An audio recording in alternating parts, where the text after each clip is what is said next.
تقاضا ہے۔ الیکشن، ممبری، کرسی، صدارت، بنائے خوب آزادی نے پھندے، اٹھا کر پھینک دو باہر گلی میں، نئی تہذیب کے انڈے ہیں گندے۔ لیکن دینی جماعتیں جب ادھر چلی غرق ہوا ہے، اور وہ اسی لیے متحد نہیں ہو سکتی۔ تو سب سے پہلے ضرورت اس بات کی ہے کہ یہ نقطہ نظر آ جائے کہ اس میدان کو چھوڑو، اس میدان میں آؤ، ایک عوامی تحریک برپا کرو، نہیں عن المنکر اور امر بالمعروف کے لیے جمع ہو جاؤ۔ کوئی بڑی دینی جماعت اللہ کرے کہ یہ روش اختیار کر لے تو پھر واقعہ یہ ہے کہ دوسری جماعتوں کے ورکرز بھی ان کی طرف کھنچ کے آ جائیں گے، اس لیے کہ ان کو نظر آ جائے گا کہ یہ لوگ کسی اسلام آباد کی طرف مارچ نہیں کر رہے، اسلام کی طرف مارچ کر رہے ہیں۔ ان کا جو ہے یہ نہیں ہے کہ ہمیں حکومت ملے، بلکہ یہ کہ یہاں اسلام آئے۔ میرے نزدیک اصل سبب یہی ہے، یہ ہمالائن مسٹیک ہے جو ہوئی ہے، اور میرے نزدیک اس مسٹیک کو شروع کرنے والے مولانا مودودی تھے۔ میں ان کا بہت ادب کرتا ہوں، میں انہی کا پروردہ بھی میں کہہ سکتا ہوں اپنے آپ کو، میں ایک پروڈکٹ ہوں ان کی فکر کا، ان کی علامہ اقبال کے بعد پھر مولانا مودودی۔ لیکن یہ ہے کہ ایک کام انہوں نے 100% درست کیا پاکستان بننے کے بعد۔ واحد وہ شخص تھا جو کھڑا ہوا یہ کہہ کر کہ یہاں کے دستور کے اندر اسلامی بنیادیں طے ہونی چاہیے۔ باقی ہماری مذہبی جماعتوں کو، دینی جماعتوں کو تو یہ شعور بھی نہیں تھا کہ دستور کس بلا کا نام ہے اور کیا اس کی اہمیت ہوتی ہے۔ لیکن چونکہ اس وقت تک وہ پولیٹیکل پارٹی نہیں تھے، کبھی الیکشن میں نہیں آئے تھے، سب نے ساتھ دیا۔ سب سے زیادہ ساتھ دینے والے مسلم لیگ ہی تھے اس مطالبے کے، اور اس کے اندر جو ڈیسائسو رول پلے کیا وہ مولانا شبیر احمد عثمانی نے کیا۔ وہ تو کوئی جماعت کے آدمی تو نہیں تھے۔ بدقسمتی ہے یہ، میں تو اس کو سوائے بدقسمتی کے اور کچھ نہیں کہہ سکتا کہ سن 51 میں انہوں نے الیکشن میں حصہ لینے کا فیصلہ کر کے جماعت کو ایک سیاسی جماعت بنا دیا۔ جب تک ادھر سے واپسی نہیں ہوگی، اسی لیے میں یہ ڈنڈورا پیٹ رہا ہوں بہت عرصے سے، اسی ایشو پر جماعت سے علیحدگی 1957 میں ہوئی تھی،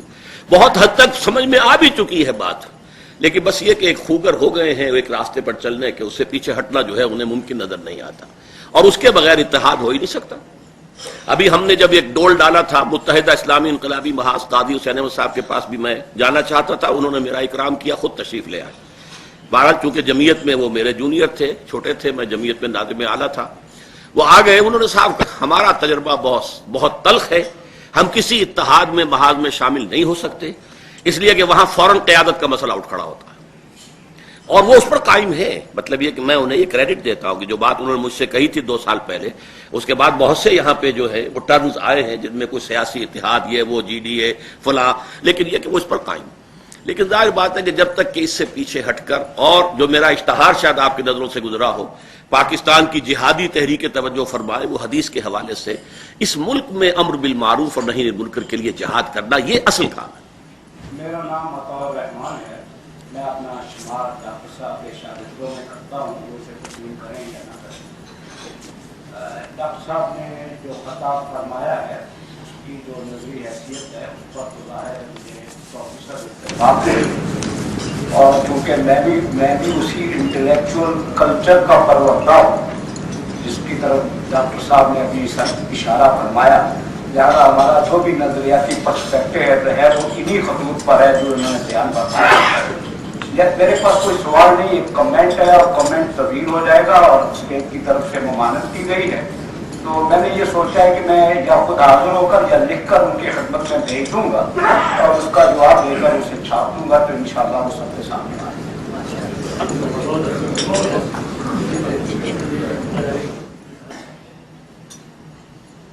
عبدالجبار شاکر میرا نام ہے۔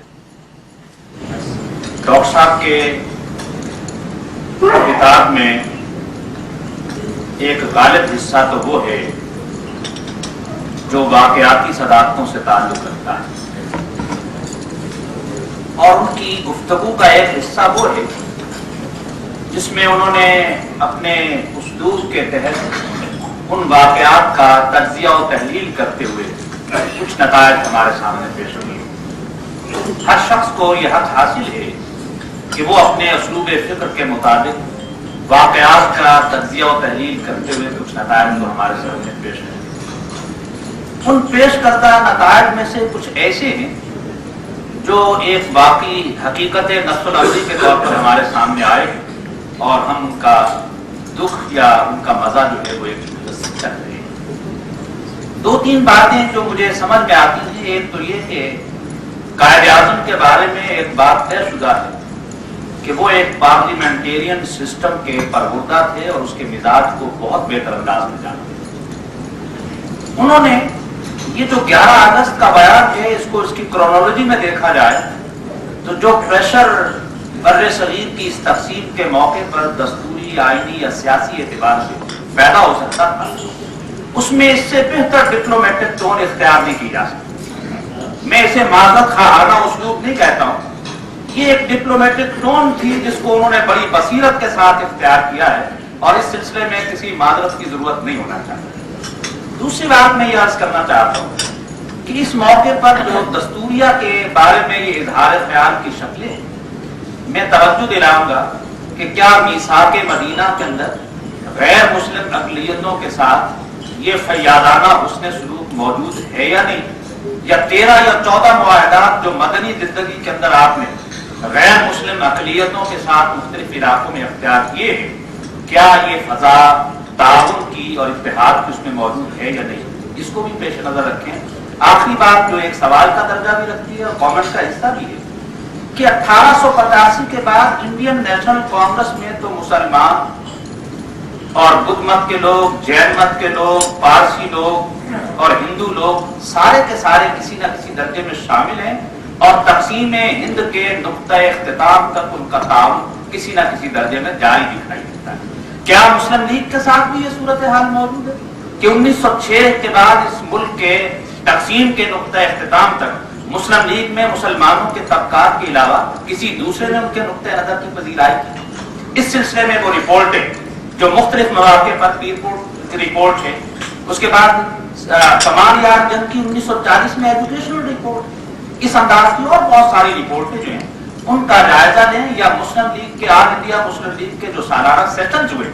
ان میں جو متفقہ قراردادیں پاس کی گئی ہیں اس کے تناظر میں دیکھا جائے تو یہ معذرت خواہانہ اسلوب جو سیکولرزم کے بارے میں ہمارے سامنے ہے یہ نہیں آنا چاہیے۔ یہ تو ایک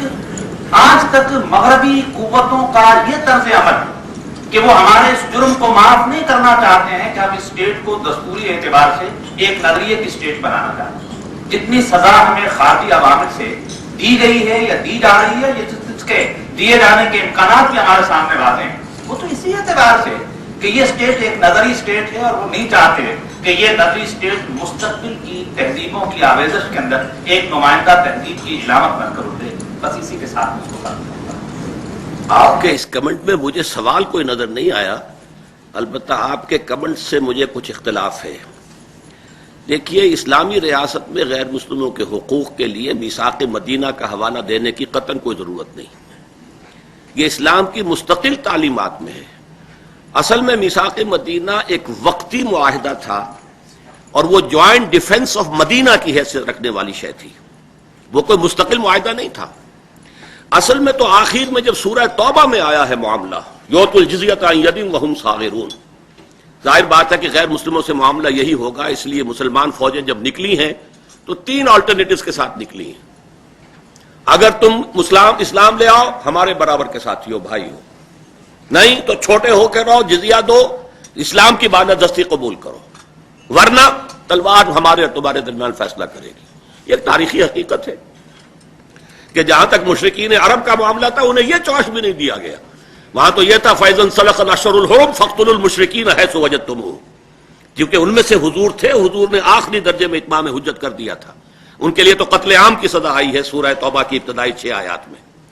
باقی پوری دنیا کے لیے یہی ہے۔ اسلامی ریاست کی بات اس میثاق مدینہ میں بھی موجود ہے،